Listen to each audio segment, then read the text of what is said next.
Hello, my friends. I'm back again, Dick Hellman from SAPI and Merkel. I want to talk a little bit about a subject we haven't discussed recently. That is the relevance or irrelevance of what's been called the two-state solution in Israel. The idea, I think through probably bad advice and insufficient planning, became the two-state vision and the so-called roadmap to peace under the last administration. Yes, it's without retracing that sad history of an administration that kind of lost its basic vision as to how peace should come.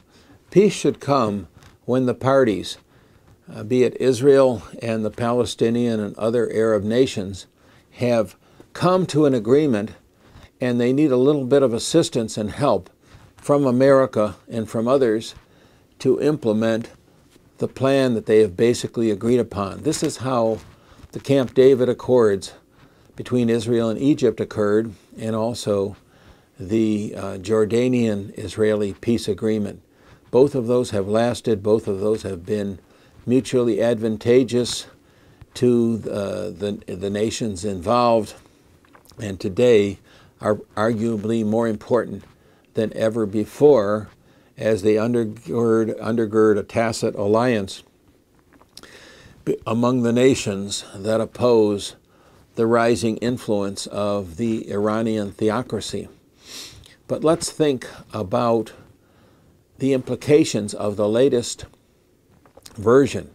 It's not so new. It's probably 10 years old, but it began as the Saudi Peace Initiative, now called the Arab Peace Initiative. So I say Saudi Arab Peace Initiative, SAPI, or SAPI. This SAPI initiative, as I intentionally call it, would be very bad for America, regardless of whether Israel agrees to pursue it in future. Why would it be bad for America? Among the many reasons are that it would provide basically for Israel withdrawing from all the areas that it recovered in June of 1967.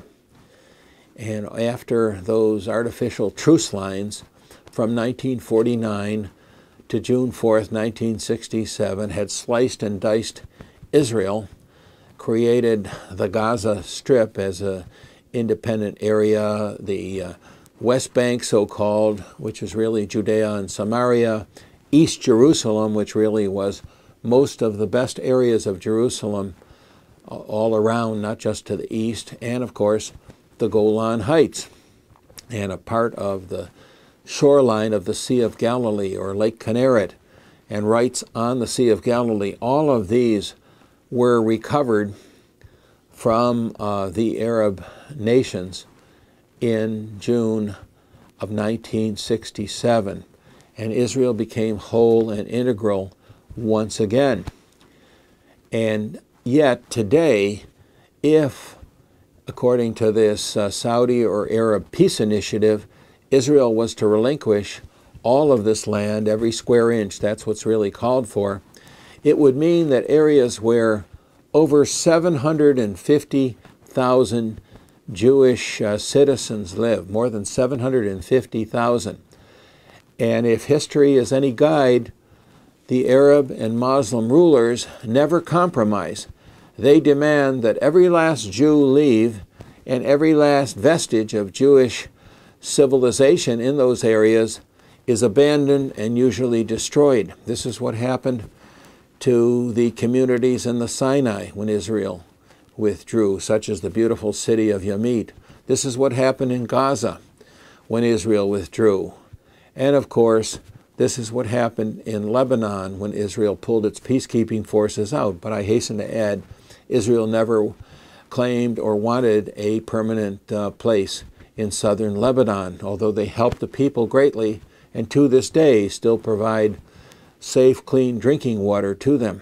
And the Golan Heights, think about it. If Israel, as many of the peace promoters have encouraged, if Israel had given control over the Golan Heights to Hafiz al-Assad, the father of the present ruler of Damascus, Bashar al-Assad, today that vicious and brutal civil war would be taking place on the Golan Heights, perhaps even on the Sea of Galilee, because the Syrian forces, all of them, would have some right even in the waters of the Sea of Galilee. It's unthinkable and unacceptable. But who would pay for this the immense cost of moving more than 750,000, some say closer to 800,000 Jewish citizens and residents from all these areas, from all of Judea, Samaria, all the neighborhoods of Jerusalem and the Golan Heights? This cost, we are estimating under a ongoing study in Merkel, the Middle East Research Center Limited, would be in excess of $1 trillion with a T. And you know that whenever foreign aid is pledged, the American government makes a promise and they actually write the checks and provide the aid, unlike many others, including Arab and Muslim nations of the Middle East, which may promise much more than they ever deliver. And in addition, regardless of what anyone, including the Israelis, may say, this will require peacekeeping forces. And the peacekeeping forces for this adventure would be greater than ever before. Reliable military sources that we at Merkel have gone to keep increasing the number of their estimates of how many peacekeeping forces would be required, to the point where today is in excess of 300,000 peacekeeping troops. And otherwise well-intentioned and well-meaning senators and congressmen have said, oh, well, NATO will do that. Well, you know who NATO is. It's you and I. Americans are the heart and soul and the substance of NATO. So it would be American forces, by and large, that would be placed all around Israel and even within Israel to separate the forces and sort out the inevitable conflicts between Israel and the PLO army, which we sadly have created, and between Israel and Syria, between Israel and Lebanon, between Israel and the terrorist forces that Egypt hasn't been able to completely control in the Sinai, between Israel and Gaza, where Hamas and other virulent terrorist forces hold forth, even Lebanon, where there have been infiltrations of terrorists despite Jordan's best efforts. Some terrorists have come across the border from Jordan to the point where Israel is reinforcing and rebuilding security fences in that area.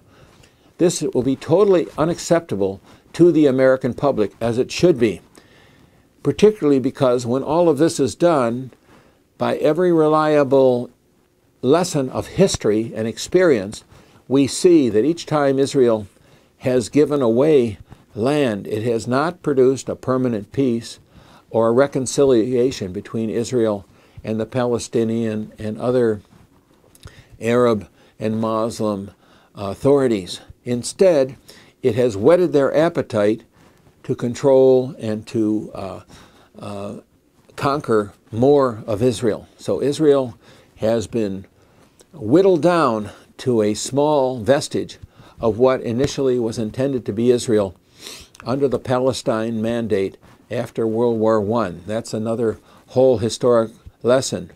But God forbid we press ahead to have Israel relinquish its whole central heartland of Judea, Samaria, most of Jerusalem, much less the strategically important Golan Heights. So we need to rethink this whole situation. And just as in Israel, they are thinking again about how, in fact, they can have a state which represents not only the Jewish but the Arab Christian and Arab Muslim residents of this area of historic Israel. And I hasten to add that we won't go into the details, but the so-called demographic threat really is not there. All historic projections based on facts show that there will be a Jewish minority in this whole area of historic Israel for the foreseeable future, despite what fearmongers have said about the threat that the Arab Muslims and other Arabs will outpopulate the Jewish residents. That's just flat untrue, as the best demographers have proved. This is a weighty subject. I encourage you to enter into a dialogue with us about it, and we are going to have some cutting-edge initiatives coming up on our cpaconline.org and merkel.org websites about how this new vision for Israel and the Middle East peace can be achieved to the benefit of all.